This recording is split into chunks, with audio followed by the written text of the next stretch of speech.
Good morrow, good people. It is your girl, Queen Rhaenyra, the realist. I As like you that can see, I mean, I feel like that's fitting for a day like today. Mm. I very am much so. joined by my amazing lower hand, Kyron the Cool. But as you can see, if you're watching on YouTube, we are not alone. We are joined in a rare occurrence by someone from the usurpers camp. The one and only Spike Lee. You have seen him and heard him on We Got Y'all in Culture Garden before. So welcome to the I throne. What's am going on? happy to be here in my rightful seat on the throne. I'm happy y'all invited me. So I got the people at the gates lined up so we can take this over seamlessly. So it's cool. Man, stop it. no, Stop Trying to it. I'm usurp, glad to man. be here. Now we appreciate having you, man. We were joking before we hit record. Um, if I was able to find a background of Helena's wooden throne that she said Aegon gonna sit on, we would have sent that right to you. But yeah, you know what? Spike might be switching up because you see, Rachel got some black on, I got some black on. Spike wore black. I thought he was gonna wear green. I thought he was gonna I rest, look but you for a know, green shirt. Like me and Rich here. I'd look for a green shirt, but I didn't want to be like that. I can't find my shirt. A green, nothing green wasn't it was around. meant to So be. It It that's was a was fair. meant sign. to be. A Absolutely, prophet. absolutely. I Yeah, got the Ray P. wrong banner. I got the wrong banner flying right now. Yeah, man. We No, it's the right one. yes, I'm about to say. Yeah, we appreciate the intro, Rachel. How you feeling, Sure. my queen? Your Grace. Period. You doing all right? I'm doing good. We got the background so you can't see it's another hotel room, another day, but a little trip. So pleasure versus work. So how are you? Nice. Yeah. Well deserved. Well deserved. Hey, doing the same. I told you, you got to live vicariously. I ain't gonna say where you are just in case, but live vicariously for me. Yeah. Looking forward to well, am I looking for? I am looking forward to the conversation. I feel like this conversation is going to be more entertaining than the episode.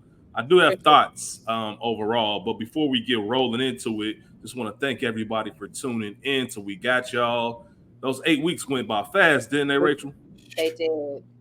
8 weeks went by fast. We are discussing the finale of House of the Dragon season 2, episode titled "The Queen Who Ever Was." Obviously, a play on Rhaenys, the late great legendary Rhaenys, and her title, "The Queen That Never Was" or "Who Never Was." As far as the synopsis goes, as Aemon becomes more volatile, Larys plots an escape while Rhaenyra looks to press her advantage. The episode was directed by Geeta Vasant Patel, obviously written by Sarah Hess, and is based off the book Song of Ice and Fire, I believe. Yeah, that's the one. Song of Ice and Fire by George R.R. Martin. Listen, y'all. All over the internet after this episode premiered, there was a couple other. We had a couple delays that we couldn't record on our normal schedule. However, I've seen the episode that never was. House of the Dragging. As far as dragging this shit along, House of the Yeah, Dragging, which I thought was very clever. And that's a good one. that's a That is a great. good one. I thought that was pretty clever. Just want to ask y'all before we get into it, we're going to do the quick hitters. We're not going to do anything super detailed or fancy, but there are a lot of good things, I think, big things to talk about. Rachel, we'll start with you, of course. What were your overall thoughts of this finale? You know, upon my maybe third rewatch, I didn't hate it as much as the first time I saw it in real time. I was looking for more. I would have taken an additional 20 minutes, 30 minutes just for some sort of action or maybe editing the episode better so we get rid of some of the bullshit. Like, I don't really need to see Tylen Lannister mud wrestling. I don't know how pertinent that is to the actual story. I don't need that. I'm curious as to what it looks like. I did see a lot of talk on the Bird app, and people were saying we basically just watched an hour-long trailer for season 3, which I can essentially agree with. As much as I love our niece Raina, I didn't need to see her running through the veil, uh, starving. Four scenes of her just wandering through the veil. It didn't Four. make And no and no one happened to know she was gone. That's no, what really irked me. on. Like no one's gonna say nothing. Ain't nobody even yelling her name. Like nothing. She's just Like, lost in the wind. And that dragon is ugly. So I feel some kind of way about that. Also, I've decided that Raina looks a lot like Beloved, and that was bothering me all episode. And that's all I could really see when I looked at her this episode was that she looked like Beloved. So you think we ever gonna do that? You think we ever gonna do that on Culture Garden? Beloved? I would love to do Beloved. Yeah, we'll get there. We'll get there one day. I'm weak because I never thought about that, but you're absolutely right now that you say it. Real quick, I do want to say this because they're going to be on my ass if I don't correct this. My apologies. Based on the book Fire and Blood by George R.R. Martin, you know, they're going to be on my ass if I mess that up. So just want to correct that. Back to you, Rachel. My apologies. Yeah, no, I mean, that's really the long and short of it. It wasn't as bad. It just wasn't enough. It was too much of nothing. But I'm excited for season 3 nonetheless. And I feel like for such a slow drag of a finale, season 3 has to come out of the gate, albeit 2 years later, swinging. And every episode essentially has to be a heavy hitter. I mean, obviously we know it won't be, but they've got to do something to make up for this finale. This is a good filler episode. It's just not what I was expecting for a season finale. But I should have, since the penultimate kind of was the same. I feel like every week past the Dance of the Dragons, we were like, okay, yeah, I feel like next week it's really gonna be something. Oh, next week they're gonna get to it, and they never got to it. So what the fuck is happening? Yeah, man. And HBO, man, y'all doing us a disservice by limiting these episodes, right? Yeah, you should have learned by the finale of the last season of Game of Thrones. You only gave us 6 episodes. You see how that went. We normally get 10 episodes. You cut it to 8. We needed those 2 extra hours. We needed them. Sure. I have a question about some news that came from the House of the Dragons world. But before we do, our guest, Sir Spike Lee, the Usurper. The Usurper. What were your overall thoughts on the finale, man? I think Ray P hit a lot of it on the head. After rewatching it, I was less upset about it. However, this isn't a season finale episode. This wasn't an episode like this could have been a penultimate episode. This could have been a middle episode for a break or something like that. But to end the season and to leave us hanging like this for 2 years continues on the frustrations of that last season of Game of Thrones. Like I just can't get it right. Even though I did enjoy this season, it was good. It just wasn't enough. Like the Jada Kiss meme. It was good, but it wasn't enough. It wasn't enough. It wasn't enough. And I say that to say I seen what made me less angry as well, or more angry, whichever way you take it. HBO did cuts when they sold to Paramount. So that episode that we're talking about, that you're talking about, Rachel, the all balls to the wall and shit getting fucked up, that was supposed to happen this season. But because of budget cuts, they pushed it to the first episode of next season. So this was supposed to be the penultimate episode, and then there was going to be a battle after this, and then that was going to be the season. But they said it was over budget, so they pushed it back. And as you look at it, you can kind of tell. You see it, and it's like, okay, I see something else was supposed to happen. Yeah. But all in all, good performances. I really didn't like Damon's storyline throughout the season. I feel like he just went in a circle. Like we thought at the end of season 1 that he was down with Rhaenyra. Then we come to find out early in this season that he wasn't. Then at the end of the season, he's back with her. So that was a whole nothing burger right there. But all in all, I still enjoy the show. It does make me less enthusiastic about it though, because I'm not sure how much they're gonna drag their feet with it. And they have another show coming out next year, the Night of the Seven Kingdoms. And this makes me less excited about that one as well. I feel like they needed to go out with a bang with this season to really kind of prove the haters wrong. They said that the numbers were a 30% drop off from first season to second season. I wonder what that number is going to look like for the third season, being that a lot of people are disappointed with this episode. But it was cool, but it wasn't enough. All right, y'all. Slight technical difficulties. My apologies. If you're watching on YouTube, you're probably wondering what the fuck happened. You see what happens when we bring usurpers on the show. Niggas trying to kick me out my throne. Treachery. I no longer have a throne. Set that blockade up around the Wi-Fi. People ain't eating this over. Hey, set the blockade up, man. So I had some issues. I had to change my recording method. So Spike was in the middle of discussing his thoughts on the episode. My apologies. So if you're watching on YouTube, you will see me the rest of the way, just with a different background. But we will go ahead and thug this out. Spike, you got cut off when you were talking. Did you have any other opening thoughts? I think the last thing we got was you were discussing about HBO budget cuts. Which sidebar, I love to one day just have a conversation around streaming and cutting budgets. Rachel, I think you tweeted something recently, something about Apple TV. I can't remember exactly what the tweet was, but it was more so like, yo, why don't we just invest more in this? And yeah, there's a lot of interesting stuff going on, but that's neither here nor there. Spike, what other thoughts did you have on the finale? Real quick on that, I think Apple TV is slick, slowly taking HBO place. For sure. Like they keep some heat on deck. Yep. Yeah. They keep some low key shows. You like, damn, and HBO used to have that every month. You will be waiting on something new, and they just don't do that anymore. But I think the gist of what I was saying, and I don't think too much of it got cut off, is what it just wasn't enough.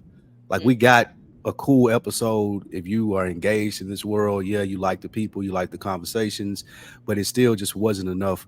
Like what we're used to from a Game of Thrones series, from something in that same world. It's the same series that took, well, spoiler alert, in episode 9, season 1 of the original series. Like we had a major turn of events, and it's just been up since then. And it just doesn't feel like that this show has done that. Like, yeah, stuff has been going on. Like stuff has happened, but it wasn't done anything like to move the pieces. Yeah. So it just wasn't enough, was it just of it? Yeah, I agree. I'm not going to belabor the point, but for some reason, and not to make the Game of Thrones House of the Dragon comparison, I'm invested in these characters, but not the same way. Mm-hmm. And I don't know if it's because I was entering that world for the first time, so it's a little bit different. It does kind of give you a prequel feel where it's not as current or modern. Another thing I will say about it, it's not as funny as Game of Thrones. No. Like Game of Thrones was actually humorous, and there were laugh out loud moments throughout the show. I don't know if this was, and I feel like I've said this to your point, Rachel. I feel like I've said this for the past few episodes. This was episode 4. This is episode 5. I think this episode gets viewed a lot differently. I think the viewer ratings and the viewer thoughts on it are differently because it's a hell of an episode to get through the middle of the season, but it's just not a finale. It's not what we know. It's not what we expect. And we know how HBO gets down. We are going to have to wait. This is not coming out until 2026. With that being said, there is a little bit of news we got from that world. So production is starting. They're writing season 3 right now. You know, it's August 2024. They're writing season 3. Not sure how long that process is going to take. Production is supposed to start early 2025. If you know anything about the making of House of the Dragons, CGI, all of that stuff, it takes a while. It's not going to be something that's done overnight. And then they also announced that this is going to end after season 4. So we have 2 more seasons of the show. My fear is it might be season 3, episode 5 until we actually get into some shit. Now, I think, Spike, what you said makes me feel better. The fact that they were going to have the battle at the finale, but the budget cut stopped things. So that means they're probably set up to get things popping right at the beginning of season 3. In this episode, we heard, we fly out in 2 days' time. So we're right there. There's no gap. Like, there's not much you can do in 2 days. You got to get us to the action. Hopefully they start out the gate. I think they're going to listen to us as viewers and our thoughts about we want a little bit more. And hopefully that they deliver on that season 3. But with that being said, good episode, not a good finale. Let's go ahead and talk about some things in the episode. There were some things that I don't even think I joke with Rachel. They get the Jay-Z takeover bar. Y'all only get half a bar. Fuck y'all niggas. We're not even talking about some of this shit. But there were some big things going on. So Rachel, where do you want to start things with this discussion? I guess with the bullshit, we can start at Thailand since that kicks off the episode. I guess in our normal fashion, start at the beginning. So. Yeah. Did you have any interest in this Thailand trying to negotiate with the Triarchy? Any of that? Not at all, but I did have a question. Is this the same quote unquote Navy that almost beat Lord Corliss in the Stepstones? That Yeah. was what I gathered. I just wanted to confirm that was Yep. the case.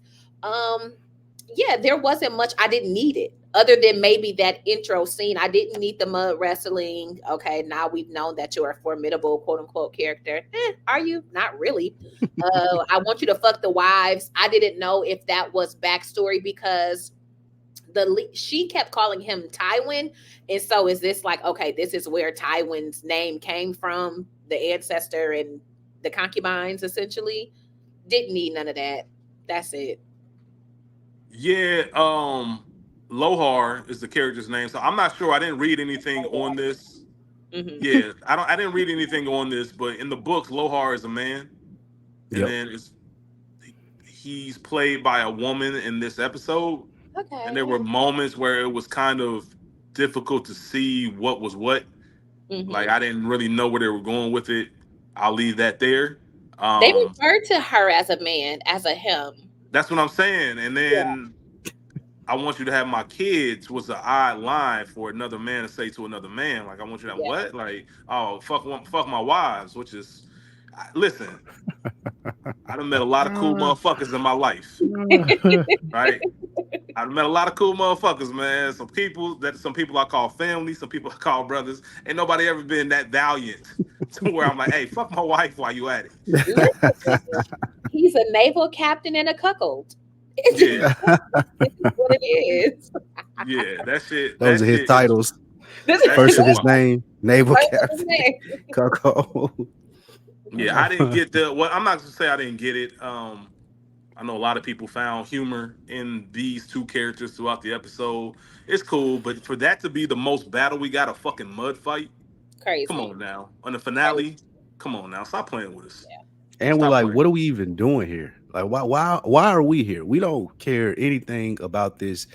We got all of the pertinent information that we needed at the council meetings from this. Like, they're gonna go over there, they're gonna try to get the Stepstone Navy. If they don't, then let us know about it at the council again. We don't need to see any of this. It did not matter.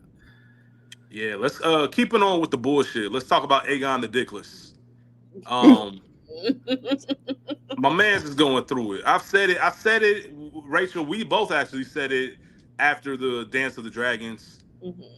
My man's was better off just out there. Just leave me out here. Let me die a Dragon Rider's death, even though I'm really not worthy of that title. Yeah. Aegon out here fucked up. He wants some rum. Anything that can ease the pain. I get it. Sir Lars comes, telling him you need to leave or you dying. Like, you know what's up. You know what your brother tried to do. The longer you stay stationary, the more you are about to get up out of here. There are 3 new Dragon Riders. Aemon don't even want smoke with these niggas. Like, it's time to get you up out of here. Rachel, I see you I see the wheels brewing. What you got? I hate to say it, and I'll never say it again. Shout out to fucking Larys. He is the worst of niggas, but he's exactly what Aegon needs. He got that nigga up off his deathbed. He's getting him to safety. He's the only person being honest with Aegon, because I don't think Allison brought her ass back in there because she don't know what state he's in. She don't know that he can actually walk and can talk and is functional, you know. Mm-hmm. And also, shout out to Black Maester. He's the best Maester of all, and I wish that he would have been able to get over to Dragonstone, but that's it. Shout out to Larys, though, because he's making sure that Aegon is strong, and we'll talk about it later, but Helena did prophesy, essentially, you know, Aegon to be king again. The only way that happens is with the help and guidance of Larys. Spike Lee, any thoughts on Aegon and what he had going on this episode? I didn't get this. I didn't understand the benefit of them leaving, because I feel like I understand that Aemon maybe would have killed him, yes, but I didn't understand, one, there weren't enough people in the castle loyal enough to Aegon to keep him protected, even as the king. I didn't understand that part.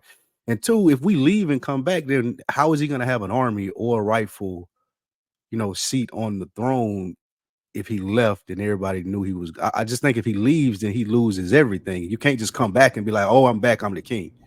So I really didn't understand the plan, unless they plan on staying gone forever, which I don't think Loras mentioned. He didn't mention it, and I think Loras even alluded to the plan was there is no plan. We gonna live. I got some gold stashed away. You know what I'm saying? I got some gold stashed away in case of a rainy day. It's fucking downpouring right now, and we gonna live well until we know what's next. I think that's exactly what he said. We're gonna live well until we know what's next. We're gonna take it day by day, case by case. I have no plan, but I know you're gonna die if you stay here. Are we okay? Are we so it's sure? Hit the road to death. I got it. Gotcha. Yeah. Are we sure that Sunfire's dead? There's been some. I haven't seen the body. Well, there's been some some talking around town that he may not be. I don't know. I'm just saying. And I love. Let me know. No, that's way too strong. I don't love Sir Larys, but I do appreciate his strategy. I appreciate how he sees the chessboard. It's a lot like Littlefinger. We didn't like Littlefinger, but you got to respect the way he moves and the way he can see the whole board. And he's always a few steps ahead. He's thinking about things that you don't commonly think of, especially when you're in an emotional state. Why the fuck am I running? I'm the king. If it comes down to it, I'll just lock Aemon up. Okay. Don't forget, my nigga, we at war. So what happens when you need Vhagar? Then you gonna let him out of jail? Now you got a pissed off brother that's even more ornery than what he normally is. So you got to see everything and every move. Your only action right now to live is just for us to bounce. And I just thought that was, you would see him at the end of the episode after the Alicent negotiations, which I'm sure we'll talk about before we end out of here. But yeah, it is setting up the whole what's going to happen and what's going to come of Aegon and how is he going to get his strength back. It's a very light version of Jaime Lannister. Spoiler alert if you haven't. I'm sure you've seen it, obviously. If you're watching House of the Dragon, I'm assuming you've watched Game of Thrones. Very light version of Jaime Lannister losing his hand. And kind of being that nigga and then moping around for a little bit and trying to figure out his way to regain his legend. Even though I don't think Aegon has a legend. I think that's a strong word. But it is very interesting to take a look at. Ray P, what's up? Where we headed? Well, before we head, I just kind of want to circle back to what Spike Lee was saying. I think that everybody in the castle, one, already did not respect Aegon. Like, we gonna follow the shit, but we don't really give a fuck about this nigga. And two, they are terrified of Aemond. I think that Aemond being as ridiculous and as cruel as he is, I think it took the rest of the Green Council sort of by surprise. Like, yes, we know that you're a strategist. We know that you're a swordsmith. We know that you have Vhagar, but we also anticipated Aemon having a little bit more diplomacy. So I think that they're scared, and we didn't really talk about, but when we see Aemon and Iron Rod talking, he kind of looks at him like, oh, you want to kill everybody? You're not really my type of king. So I think that the people, should Aegon come back, I think that they will be more receptive because this is somebody we can deal with, even if we have to mold him. And hopefully he's been humbled by, you're Dickless. So definitely been humbled. What can we do? You know what I'm saying? Like, you know what he called it in the earlier. He don't have his dragon cock anymore, like he said in one of the other episodes. Exactly. And to the point about Larys is the only person who could help get him together.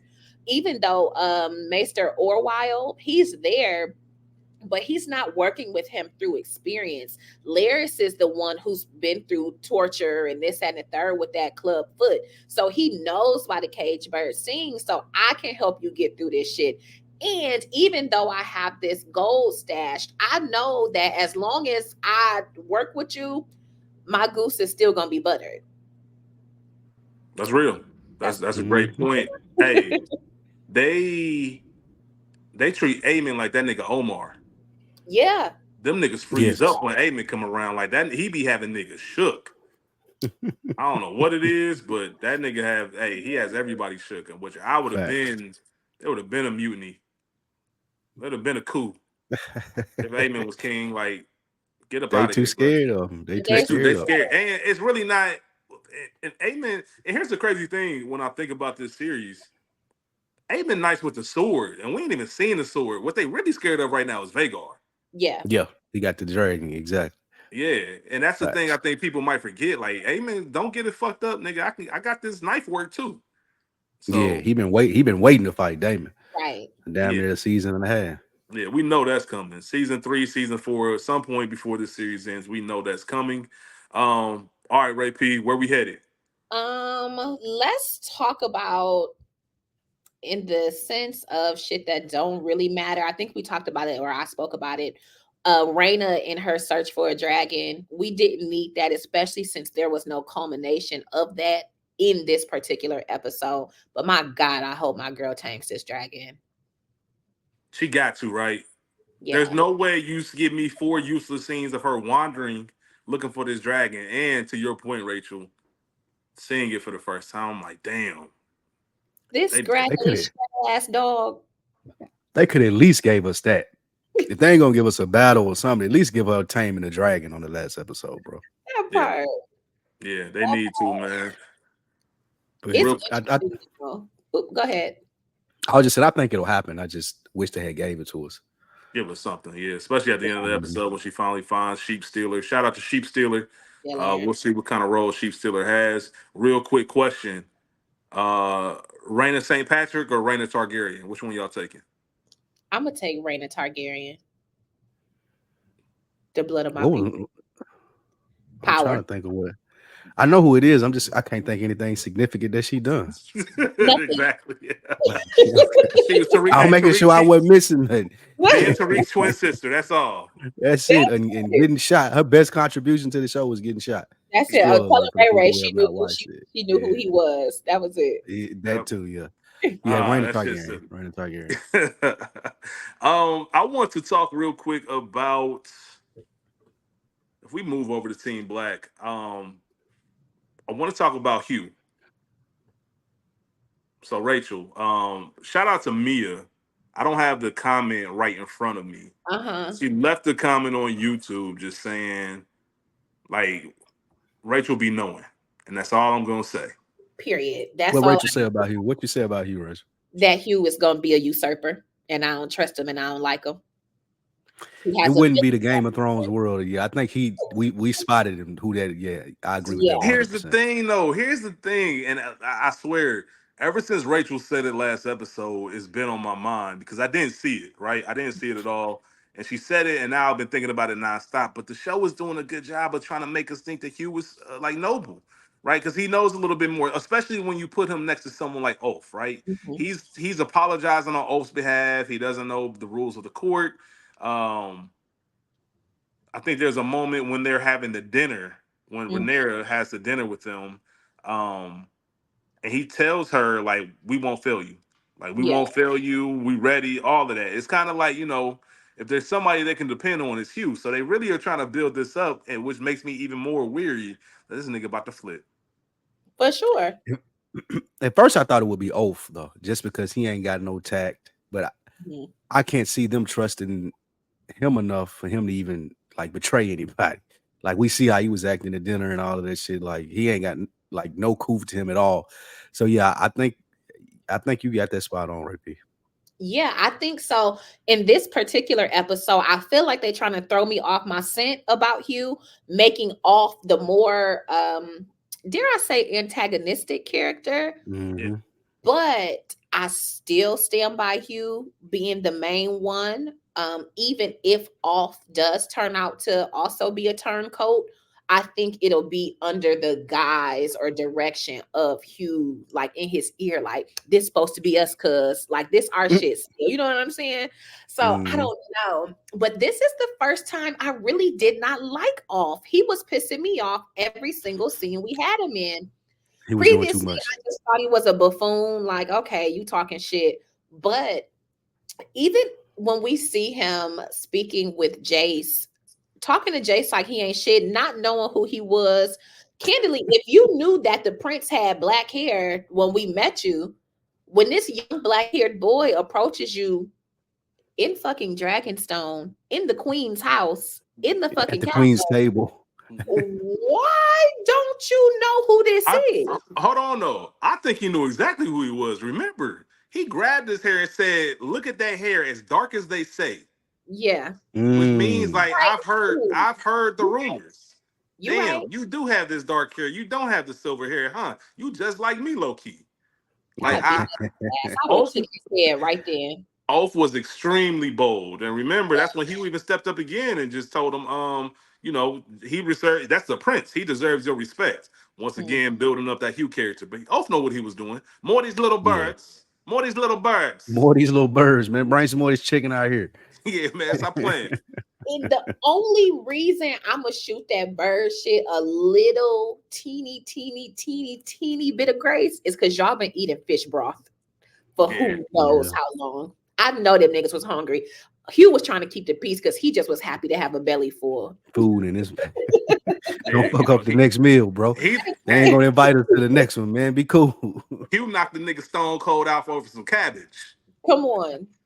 That was still readily available. Yeah, they got more. They got more, my nigga. You good. You ain't even got to do all this. I do want to just circle back real quick because that scene that we're talking about, you know, the look at the hair as dark as they say, it is proving Jace's point from last episode. Correct. I'm being diminished because Oath is pointing out the fact, because remember, right after he did that, he said, "Look at us. We're both dragon riders. We equals. We equals. We equals, and we're both bastards. What makes you so special, pretty much?"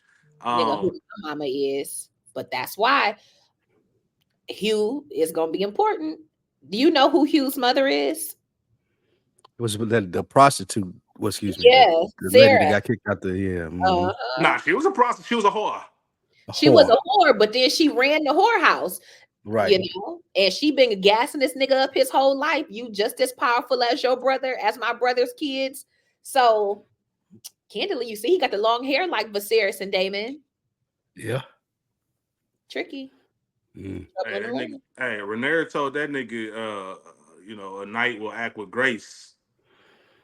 And taxed at my table. She said, "Better make me a knight then." You better make me a knight, buddy. Yeah, man. Hey, sense of humor would do you all good. I ain't mad at him. Hey, it's tense in here, man. Lighten up. We good. I would have took that nigga's head. Yeah, and obviously she gets the message from Sir Simon Strong.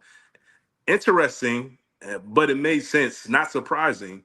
She asked Adam to go with her.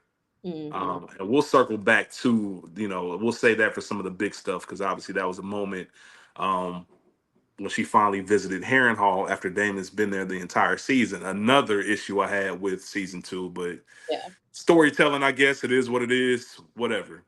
What else do we have, Rachel? Anywhere in particular you want to go? Gawain checking Cole in the field in front of the whole army. I ain't gonna hold you. One of my favorite. Listen. One of my favorite episodes of not just the episode, one of my favorite scenes, of this episode and of this season. Okay. Here was another thing that I was confused about. Yeah. Because he approached him as if this is supposed, like, everybody don't supposed to know this, we thought.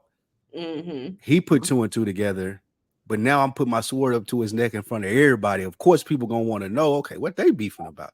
And then he was talking loud enough, I think, for at least people in the earshot to hear, oh, he was sleeping with the queen?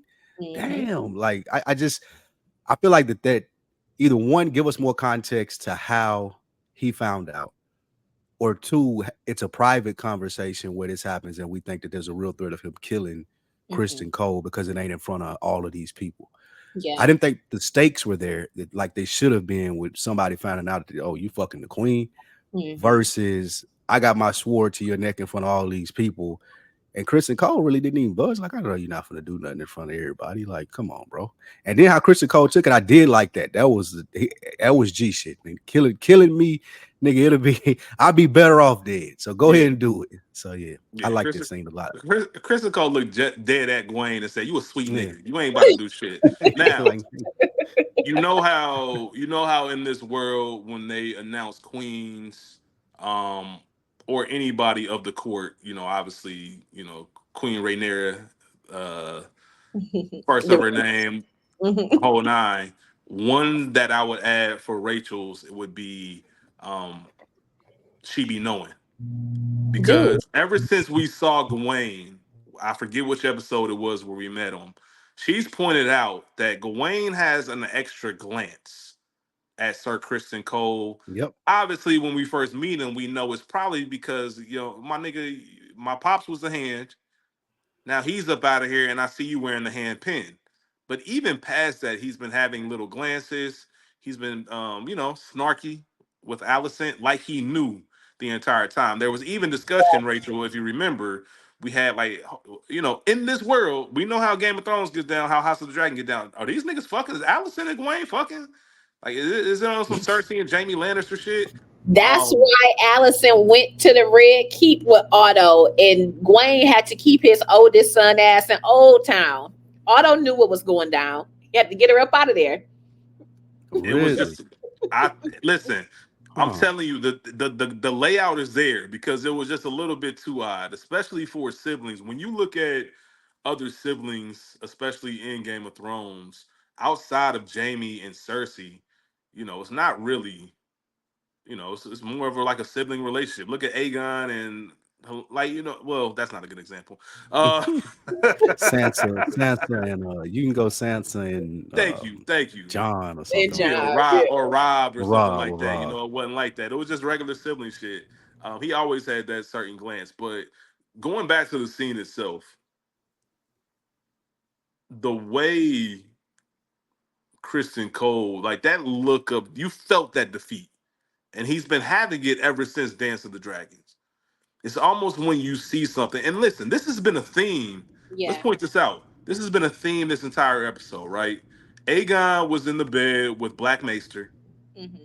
And he asked, what's the point of all this then? Damon has his vision and realizes no matter what you try to do, bro, you're just a small piece in this big thing. In Yeah. other words, everything feels like it's predestined, it's predetermined. The same way Helena had to talk with Aemond. This is all predetermined, right? Mm-hmm. And I feel like this is the um embodiment of that feeling that Kristen Cole has. Like this is all to, Spike and myself, we discussed Sopranos and Good Earners. Livia Soprano always used to say it's all a big Oh, nothing. big nothing. It's all a big nothing, and that's kind of what I think Sir Kirsten Cole is at. He's at the point of, bruh, we are marching to our annihilation. Like none of this shit matters. That sword to my neck don't matter. Like the fact that I've been fucking your sister. And shout out to Out of Time. One of my favorite moments of Out of Time with Denzel and Sanaa Lathan is when he's like, I'm banging your wife. Good too. Like nigga, I'm not just fucking, I'm fucking her good. Yeah, I'm banging your sister good. Stupid. All these people in the background, I don't care nothing about that. Remember at the beginning of the season, remember when Sir Kristen Cole got into it with the green twin, Mm-hmm. Eric? Mm-hmm. Mm-hmm. He was getting bucked with him. None of this shit would have never flew if this was episode 2. Correct. So Kristen Cole might have cut that nigga head off right there. Yeah. Facts. That nigga, man, I don't give a fuck, bro. Take it. Nigga, I'm on phase. It's all a big nothing at this point. Those dragons really changed that man. He did admit, man, don't think I don't have shame. Like, women have been my weakness, right? Yeah. But your sister is a little bit different. She saved me twice, once from the sword, once from myself. And then there's this mention of the Kingsguard. Like, what about your brothers in the Kingsguard who keep their oath? Do they? Do they? Right. Perhaps Everybody They out here getting it fucking the queen. Right, That was and for real, it wasn't even to the same point about doesn't matter. Maybe they do. Perhaps all men are corrupt. I don't know. True honor is a mist that melts in the morning. Mhm. You know what I mean? That was a And cold bar right there. That's about that was a bar, That was a right? bar. And he casually just picked up his sword. Y'all see how Dwayne jumped? Mm-hmm. Like, nigga, don't forget who I am. I ain't trying to hurt your scary ass, but I just want you to know none of this matters. You saw what I saw. You know it's all over. To die would be kind of a relief. And when somebody talks like that and you look at them and you believe them, it's like, damn. And you You seen know, you Gawain gotta put get his the sword fuck away down, from that nigga. bruh. Gawain put his sword down and sat next to that nigga. Like, damn, Like, damn, bro, you all right? you You just okay? said some shit to me, right? My fault, bro. Damn. Yeah, like, come on, man. You just went from that. So it was one of those. It was one. Obviously, we live in a world without dragons, but I'm Yeah. sure if we were in battle and you saw some shit like that, you would be like, all right, what's the point of this, man? Because this, if a dragon gets a hold of me, it's a wrap. It's a It's a very sad way to live, mm-hmm. very cynical way, pessimistic way, but also, nigga. I thought this nigga was alive, and I touched him to get up off the field, and his whole body niggas shattered into dust, his armor included. Like, we don't stand a chance. We don't stand a chance, man. So I So thought that was a dope ass scene. Did y'all have any additional thoughts? I just I want have to a say, question. oh, go ahead. You're our guest.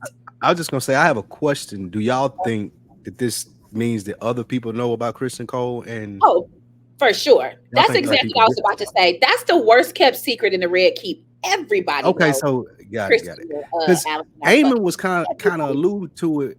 Eamon was kind of alluding to it when he kicked her off the council. He's like, "Won't you go do like some domestic shit or something? This really ain't for you." Like to even be that disrespectful with her, it feel like that he kind of knew too. And of course, we know the sister knows because she walked in on him. So I'm wondering, are we supposed to be like, "Oh shit, everybody know this shit ain't no secret"? Laris, when it was You time were to pick the king regent. indisposed. Remember when it was time to pick the king regent? Mm-hmm. He looked at Kristen Hall. Well, as the king's hand, you should have the most sway. Like, nigga, I know you fucking her, so let's see what you're gonna do in this situation. Yeah, what you You gonna think, go with your my girl, or nigga? you gonna go with the king? Everybody knew. Rachel's been saying that for some weeks now. Worst Yeah. kept secret in the Red Keep. Everybody, and I it's ain't. just like real life, right? You know, we know when somebody, nah, these niggas fucking. And you're publicly smelling and pondering over her handkerchief in front of all of these people, regardless. So you got her memorabilia, trying to keep her scent on you for a glimmer of hope. But fuck Kristen Cole now and forever. And he's still mad at that little piece of pussy Rhaenyra gave him at 15. So he's a fucking loser. He's still sick about that, boy. You hate her over this? Oh And man, you've been that's fucking her funny. best friend for how long? Come on now. You still That's mad? funny. Get over it. Oh man, where you want to take it, Rachel? I guess we can get into the real shit. I don't have anything else that's not really pertinent. Alan getting Cordless together is big. Yeah. To me, unless that's where you want to go. Nah, that's a big one. So before we get into it, just real quick, Rhaenyra is talking to Corlys, right, about the new Dragon Riders. I don't know about their integrity, like, and we got to really think about it. I know we talked a little bit about it last week, but my nigga, we just gave out 3 dragons, and I don't even know who these people are. Yeah, I have no idea if they're good, if they're bad, if they're, you know, if they're men of honor, if they have integrity. And she says to Corlys, at least you know Adam. He like, do I? He like, yeah, but he said, you know, not as well as I, you know, can admit to, unfortunately or regretfully. Yeah, exactly. And then they had a conversation about Helena's dragon, which Rhaenyra scoffed at. Like, I forgot she even had a dragon because she ain't even built like that. Like, there's no way she's gonna join this war. Obviously, Aemon's gonna be angry and desperate. Corlys renamed Sea Snake, obviously a nice homage to Rhaenys. Confirms to Rhaenyra that she's ready. You know, got the numbers. Like, you listen, you got everything you need to win this war. We got to find out what's good with Daemon, and then we flash back. Obviously, we get some other scenes in the middle, but we do go back to Alan and Corlys. Rachel, let's go ahead and get into it. Well, poor Alan. He's been searching for his father's love and masking it as not wanting it. Corlys needed to hear everything that Alan says. So here we have Lord Corlys, the hand of the queen, the great sea snake, you know, who now has no heirs, essentially. And now you're being benevolent towards me, even though we've said it in previous weeks, be it not for Alan being his bastard, this is the rightful track of someone who saved the fucking Navy captain's life. Like, yes, you are now my first mate. Yes, you are this. Howsoever, I understand Alan being like, I hear you, but nigga, why now? Why now? Because your kids that you love is dead. Now you got us out here. Now you remember that I'm here and hungry and I'm a human being, a living, breathing person. I feel them and I feel the hurt. However, nigga, that's still the same. Mind your tongue and the hand of the queen. You got to be careful, but I understand children needing to get that off, especially those who have been left in the streets. Like, damn, Corliss, you seen these niggas begging for bread. You couldn't toss them a fucking nickel, the richest man in Westeros. Wow. That's crazy. I found it interesting that Alan took that approach in this world because usually I don't think I've ever seen a bastard react that way. Like usually they're trying to be in the good graces of the more noble parent. Like anybody that we've seen from Jon Snow to the Sea Snakes and Dorne, all of them, even though they were bastards, they fucked with the noble born parent that they had. So I really found that interesting. I wondered if they did that because he's black. And they want to do the whole black my daddy want their shit and play onto that. But it was interesting when he seen that because we just never seen that in this world. Usually they would be honored regardless of how they were treated. We seen it with Ramsay and Roose, like when like he was talking to Ramsay like a dog until he made him the Warden of the North. So I really found that interesting that Alan took that approach. Especially, I think that's a good point because Adam was the complete opposite. You know, he was happy for them breadcrumbs of affection. Like, come on with it. Yeah, man. I think it says more about Alan than anything else because you're spot on with that. You said what? I said, and he's the baby. Yeah, he's the youngest. And he remembers those. He has those vivid memories, stuff that'll never leave. Yeah. Like, no, every time I look at you, I think about those times when I was at, selling fish from the cold dawn to sunset. Like, my nigga, I remember mom struggling the whole nine. It was the Westeros version of Daddy, where have you been? Yeah. Shout out to Hove and Beans. That nigga was just fed up with it. And I think most of it really, and everyone's right. In this world, honor is a huge thing. Yeah. Right? No matter how I feel, I have to have enough discipline to mask that because the honor and the public perception is what matters. We all have our role to play. If not, then what's the point of this? And I think Alan just reached the point where he was on some, you see I'm that nigga, but I've been that nigga. Yeah. You're talking about you want to set out on good terms. Like, you're having this conversation way too late. I'm telling you I don't want to lead. I'm just here to do my job. I'm walking away. And then you turn around with the, I'm just trying to help you. My nigga, trying to help me. Yeah. Help me? Right. Help me? It was like the Will Smith and his daddy. Exactly. It was the same type of shit, man. Y'all remember in the original Creed when he was talking to Lil Duke? Like, did you miss a meal growing up? Huh? Yeah. You ain't come see me in the group home. Like, that's kind of what it was. Like, he went back on his flashback after all these years. Your way of helping me is to remind me that I should be grateful. Man, nigga, fuck you. That's pretty much what he wanted to say. Yeah. We was called bastard, all that. Man, I saw you walk by with your Jon Snow fur. Nigga, you had the Jon Snow fur on walking with your kids. To the flow, though. To the flow, nigga. Looking for sweetmeats. Nigga, come on, man. But now because sweetmeats after dinner. After dinner, while I'm fucking starving. And because, like I forget who it was, I think Spike or Ray, whoever said it, because your kids that you like is dead, now you got to remember that I exist, bro, man. Yeah. I'm an honorable man. I'm going to serve you. I'm going to do what I said I was going to do. But respectfully, fuck you, bro. You know what? There is all of that.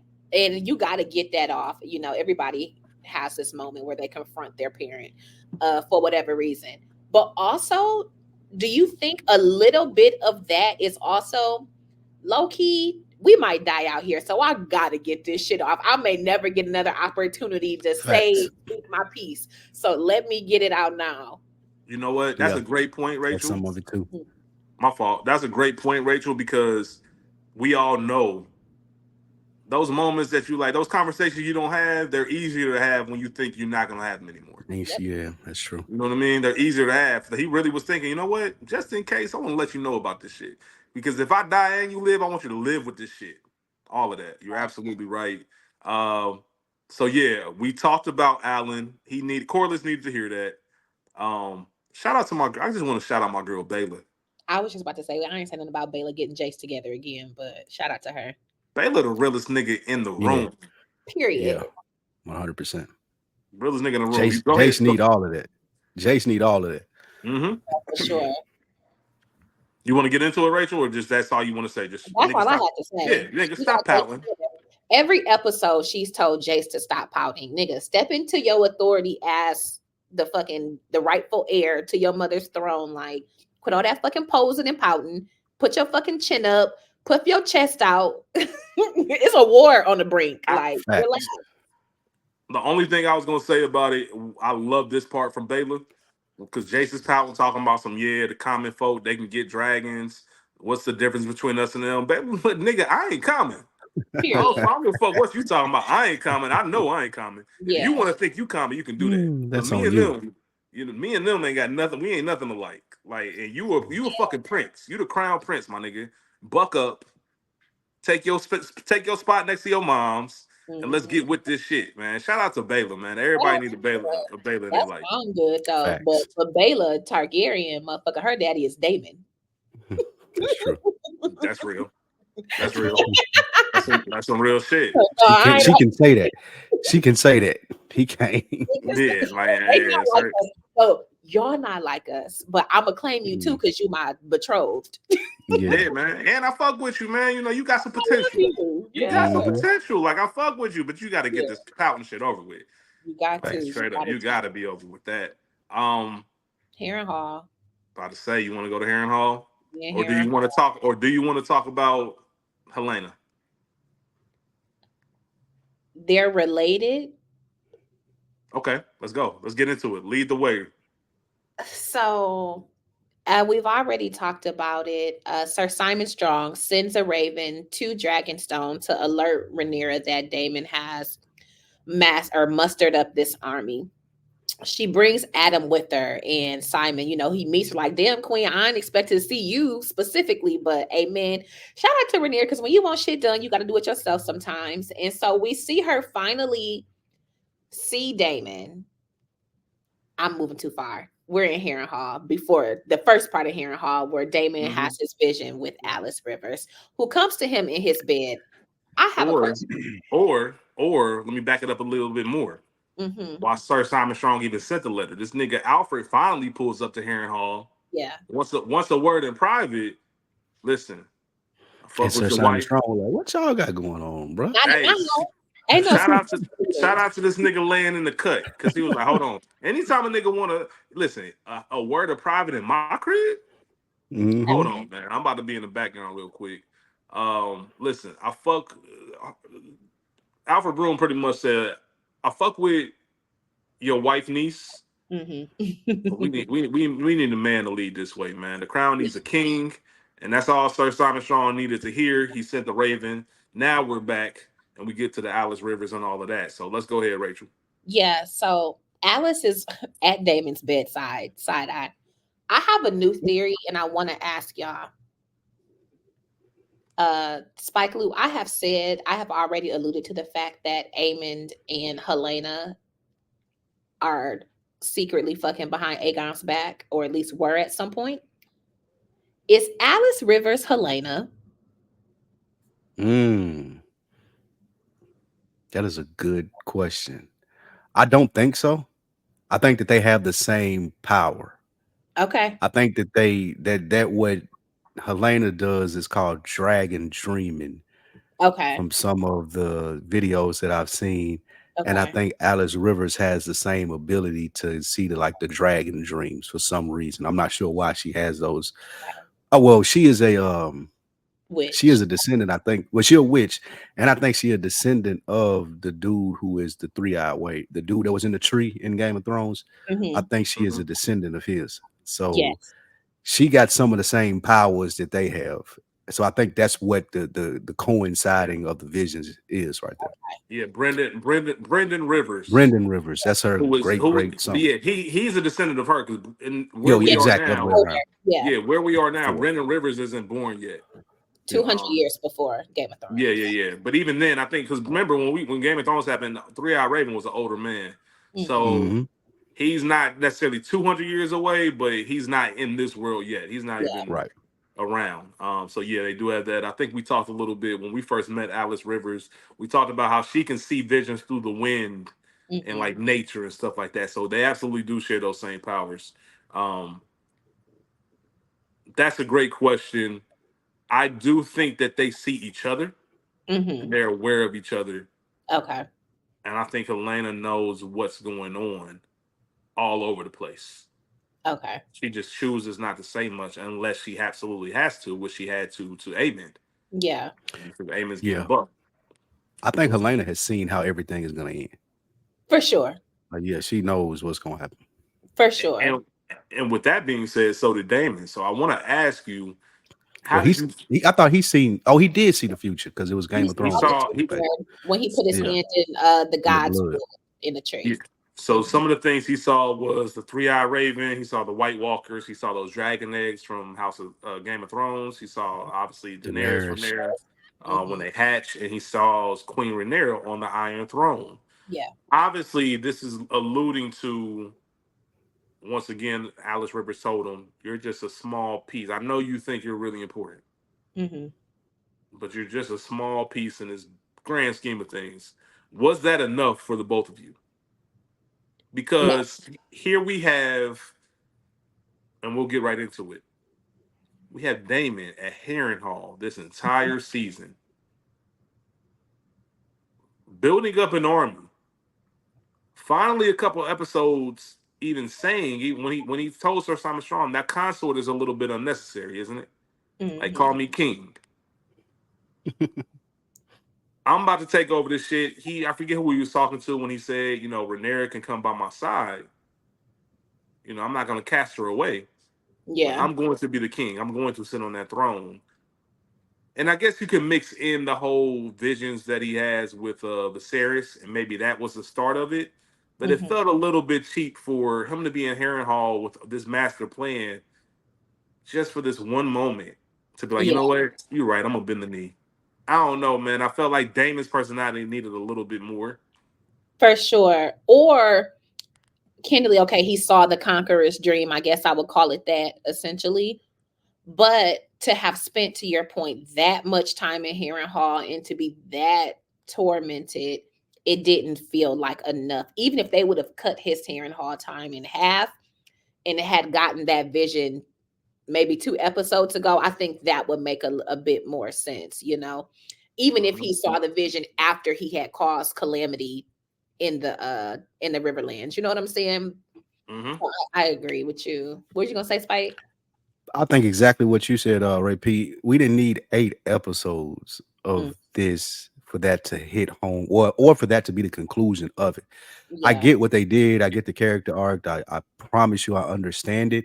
But I feel like it was a waste of character to have arguably the best character in the show casted away just so he can come around to a side that we already thought that he was on. Yeah. It felt really extra to me. I agree. 100%. I couldn't have said it better. It's just odd. It was a dope scene though. Her pulling up that big ass army that he got. They had the shot of Caraxes on top, like roaring. Also, when the dragons came with Sea Smoke and what's Rhaenyra's dragon? I'm tripping. Syrax. When they pulled up, just that moment of dragons. Rachel, you mentioned it. Was it last week when Alan or Adam? And you were like, I really want to know what these dragons was really saying to each other this whole time. That was one of those things too. When they pulled up, I want to see what's going on with them. But obviously, Damon bent the knee. He got his army or their army in line. Listen, when niggas start speaking that High Valyrian, you know some real shit going on. For sure. Yeah. For sure. That High Valyrian is that, hey man, let's have a real Let me holler at you. Let me holler at you real quick. That's how we talk. Like we'll please us. Start you talking in Ebonics in front of white people. You're like, Right. You do little head motions and the half words and shit. That's it. I love the leave me at your peril. Leave me again at your peril. And then David said, I could not. Nigga, I tried. I can't. You know what I mean? So here we are. Yeah, I know we talked a little bit about Helena, but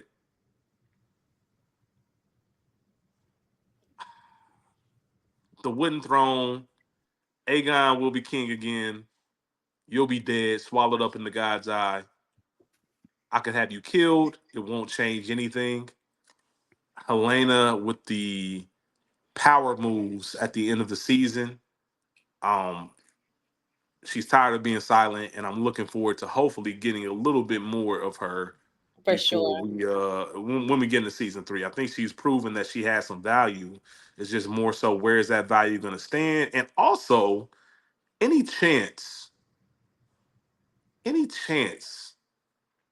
Helena jumps ship.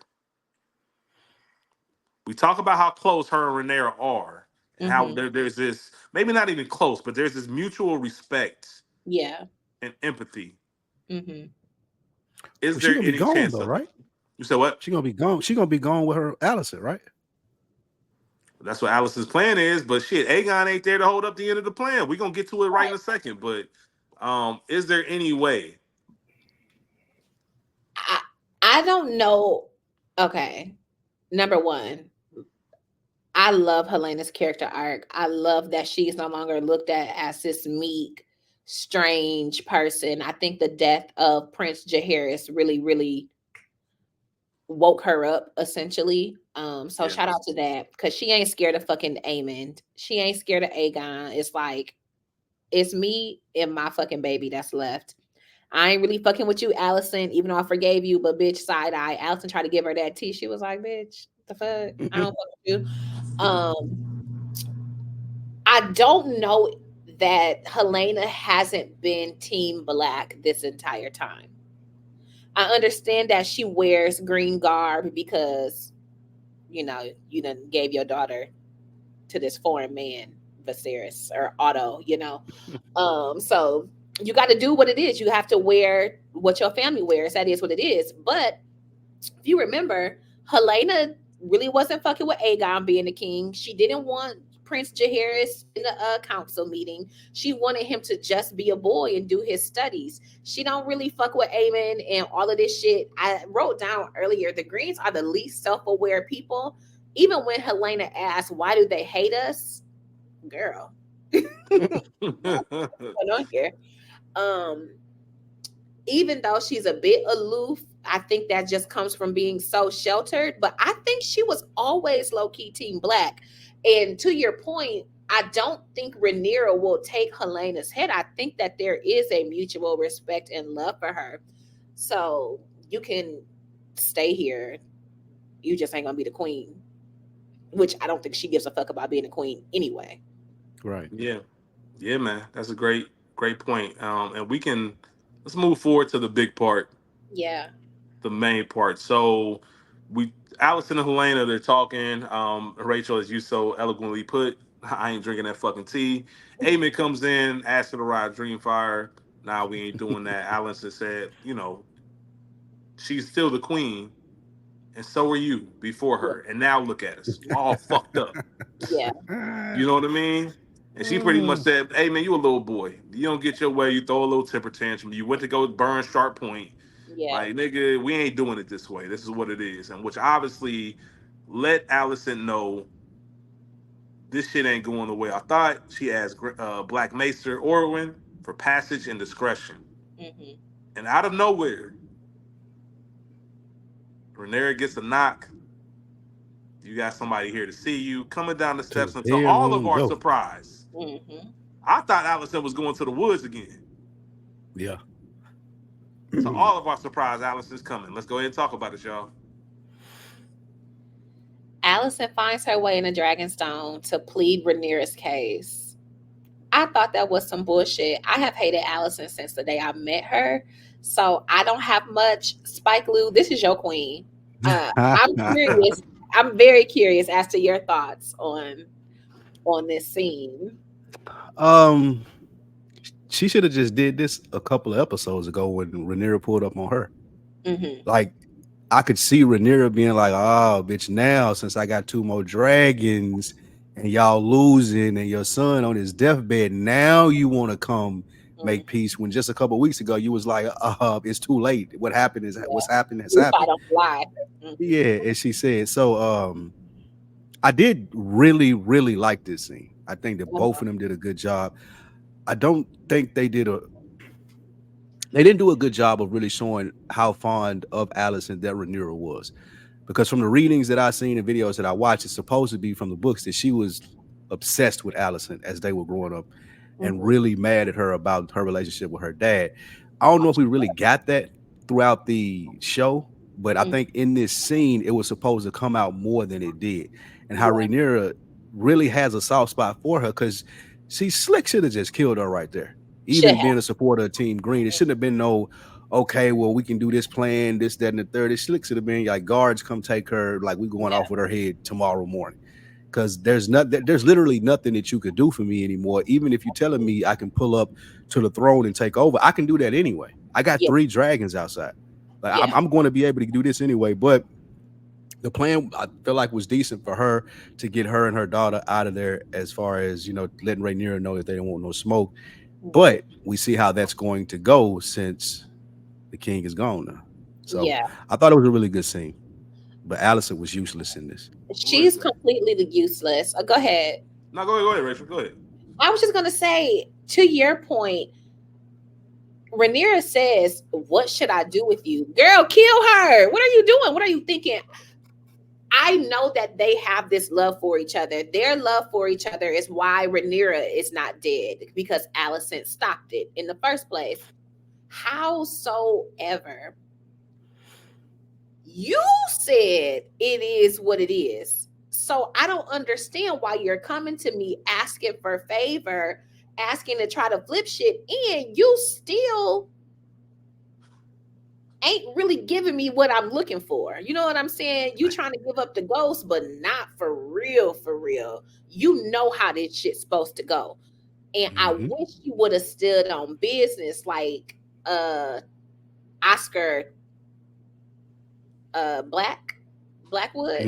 Yeah. When you say nigga, I'll die by dragon before I bend the knee. Fuck you. I wish that she would have been like that, because that's what you have to be. Because Alicent is tricky. Even still, she's a tricky bitch, and them is still her kids.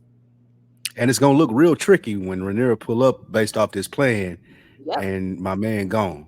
The king gone. So he can always come back. If he's not beheaded like the way it's supposed to be. Hello. It's gonna look like a setup. You lied to me. Yep. You lied to me.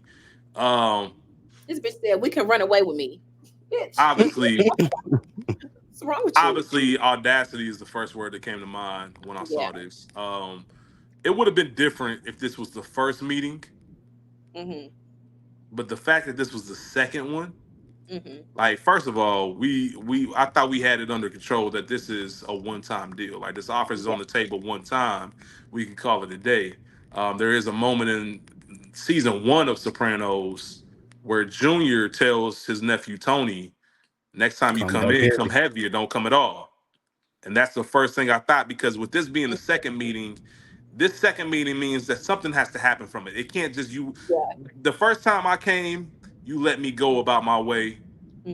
That's expected. The second time ain't no more none of that. We really in the thick of it. Like, the first thing I was thinking, like, you should be dead, Allison. This should be your moment. And what really pissed me off, you coming in on some, I'm trying to take my daughter and leave all this shit behind. Like, I finally realized that this life that I was raised for isn't really what I thought it was going to be. So I want to just exit stage left. I'd have hit her with the big worm so fast. What the fuck that got to do with me? Like, are you serious? You started all of this. You started all of this. And you trying to leave? That's been my point all season. Allison, you can try to play clues. She said they would have tried to usurp you anyway. And Rhaenyra said, yeah, but bitch, you helped them. You cannot come here and play innocent. You did this. She's like, I tried to do what your father wanted. Baby, no. Even if you genuinely believe that, did you really? You know your children, and you knew my father. Stop fucking playing with me. And let me throw this out there too, y'all. You still fucking playing, because you talking about, all right, what's the plan? The fact that I'm even listening to you is beyond me, right? But let me entertain your bullshit. What is your plan? How's this look in your head? Well, I'll get Aegon to bend the knee, and I love no. Like, what the fuck is you talking about? That's not how this game. Like, we talked about this yesterday, Spike, Avon Bart. That That's ain't not how how the the game game is go. played. That's not how you Can't get do no this. You redo. know I gotta chop this nigga head off. Like, I gotta hold this. I gotta chop it off and hold it up for the world to see. Mm-hmm. Like, there's only Quit one playing with ruler. me. What do you mean you gonna get him to bend the knee? That's not like, stop fucking playing. If you're gonna come up with a real offer, I Period. should kill you just for even saying that. Mm-hmm. Like, cause you still don't see how this works. You want it to be your way. You still wanted to have it the Allison way. You want everything to be cool. We in war. It's not gonna work like that. Y'all usurp my shit. You know that's my throne. And you know it's my shit. That's the Yeah, thing. like Even when Aegon said, "What was this all for?" Nigga. Exactly. Rhaenyra's point, fucking exactly. What's wrong with y'all? Heavy is the head. That's not hyperbole. Shit is real. And you got to be ready to die by this. You got to be ready to have your dick blown up. Have your fucking baby daddy killed by his fucking brother behind this goddamn Your son died. Your son dies. Like, you got to prepare for war. Nigga, a son for a son. You said, don't we already have that? No. Jaehaerys ain't your son. And Jaehaerys, unfortunately, one, he ain't dead by my order. And two, that ain't your goddamn son. Death. Thanks. That's the only way out. Nigga, blood in, blood out. The only person who can live is Helena. Because that's my sister. I low-key want her powers to be working for me. I need to see. Mm-hmm. Like the character of Ice Cube said in Straight Outta Compton, you got me feeling like I'm begging for some shit that's already mine. That's already mine. Yeah. You know what I mean? So, you know how this goes down. I need that nigga head. Sure. Son for son. I'll make sure it happens. Aegon out of there. We get the ending montage, which actually, I'm not going to hold you. Got me ready for season 3. That ending montage with them getting the armor up. We see what's going on. We got to talk about one thing before we get out of here. Otto in that cage. When the fuck did Otto get locked up? And that was disrespectful. Who got him? That was disrespectful to us. Like who? Yeah, exactly. Where he at? Like, they did allude to it that they've been sending him ravens and he hasn't been answering. So we did get that little tidbit, but nobody thought the nigga was locked up though. Yeah, because they said it was beef in Old Town or wherever the fuck he was going. And it made sense. Like, him not writing back made complete sense. Otto is like that. He petty. Y'all fired me. Fuck you. Fuck these letters. Fuck me in your hand. All of that. So it made sense. The last thing I was expecting was that nigga to be locked up somewhere. Yeah. I don't know, man. But it seemed like somebody was coming toward him, so we don't know if they coming to like just feed him or some shit, or they come to let him out. So that again, that was a good little Easter egg in the montage right there. For sure. Well, listen. So sad we gotta wait 2 years, man. I was just about to say it was a disappointing finale. It was a good episode. Dare I say, great episode. If it was anywhere but the finale. Yeah. Right. I will say this. It did the job of making me hype for season 3 because it's got to go up, right? Like, there's been enough of the setting things up. You only got 2 more seasons. Let's get into it. Hopefully they find where their footing is. I want to ask both of you before we get out of here. I'm going to ask both of you to give a letter grade to the season. Spike Lou, you are our guest. We're going to start with you. If you were to give a grade to season 2 of House of the Dragon, what are you grading it? A B-. A B-. Yeah. Well, it was good. There were some great performances. Things did happen. I'm not of the school of people that are saying, oh, this season was just a drag, because things did happen, but it's not as much moving forward as I would have liked it to be as a normal like Game of Thrones series. So B-. Mm-hmm. I'm gonna agree with that, but I'm gonna give it a solid B. Part of me wants to give it a B+, but just because I have to take that plus off because of the finale and the build up to essentially nothing for what will be 2 years. What about you, Reg? I'm going there, Rachel. I'm going B+. Okay. I'm going B+ because I think when this is a little bit futuristic, when it gets closer to season 3 coming and we're doing our rewatches in preparation, it's going to hit different. And I think we're going to appreciate this episode a lot more once that time comes. We do have, and I'm sure we will probably discuss this, to hold us over for those couple years. Night of the Seven Kingdoms, another Game of Thrones series, will be releasing in 2025. Mm-hmm. Not sure of too much information on it, but hopefully they are listening. They're on Twitter. They're listening to the fanfare, and they're doing things correctly as far as knowing how to build a story, build a world. I have faith in them. Before we get out of here, Spike Lou, my dog, appreciate you. Yeah. Absolutely. I appreciate you guys having me, man. Even though you Team Green, man, you still a cool nigga. Maybe you the Helena of the podcasting Team Greens, man. Just a cool nigga, man. I think I'm headed to where the Iron Bank is, man, with Loris and your man. I'm just gonna wait it out and see what happens, man. I got some gold stashed over there. I think I'm dipping. Before we get out, I would like to know, why are you Team Green? I chose real niggas, so I'm really concerned and genuinely asking. I didn't think that Rhaenyra will be able to put together it's a cheat code, really. I think I know the end of how it's going to end. I think I saw something in Game of Thrones that kind of made me say that and run with it. But also too, I was a fan of like Alicent and how she was moving at first. I started to lose that luster. I was on an island by myself as far as liking Alicent, but I got it. Like, that was her husband. She went with what she thought was right. Rhaenyra wasn't even around. So yeah, we can do this. And plus they was trying to do it anyway. And I thought they had the defense to hold up and keep what they took until they just started making a dumb bonehead ass decision. So as the season went on, it did dwindle away. I was not as strong with it from episode 1 as I was when I got to episode 8 with it. So you went from that Hunter Green to like a Kelly Green. Yeah, it's a real like sea moss green. Okay, I'm gonna say a chartreuse. Teal, yeah, a chartreuse, exactly.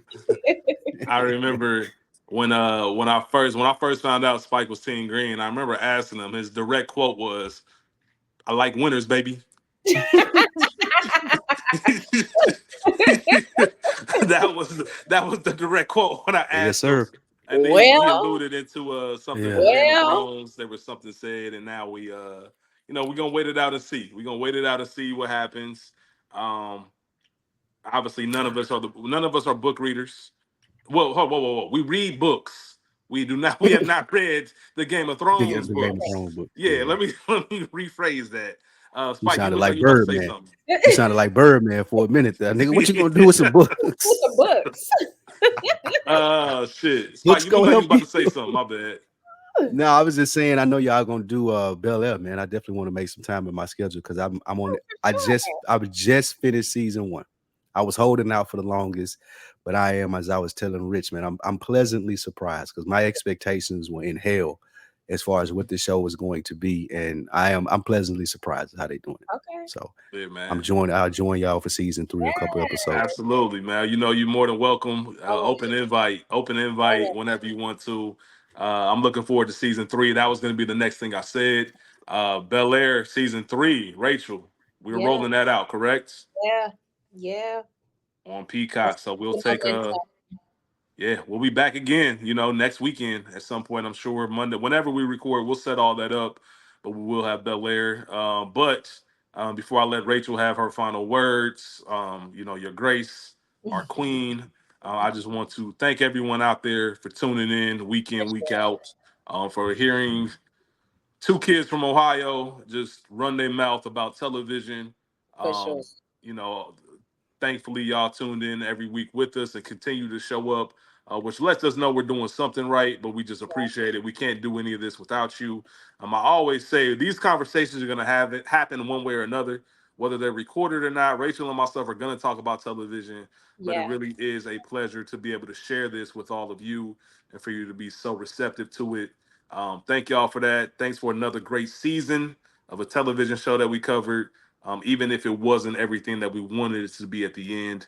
And listen, House of Dragons, man, House of the Dragon, we just know y'all got more in y'all. We just want to see more from y'all. That's why we ain't upset. We just disappointed, y'all. Mm-hmm. So get season 3 underway. Rachel, I'm going to hand it over to you. You know what it is. I love you. Appreciate you. Again, Spike Lou, thank you for joining. Listeners, watchers, we appreciate y'all. Thank you for riding. Like, comment, subscribe, share. I bet y'all niggas will do. Peace. Peace out. Peace.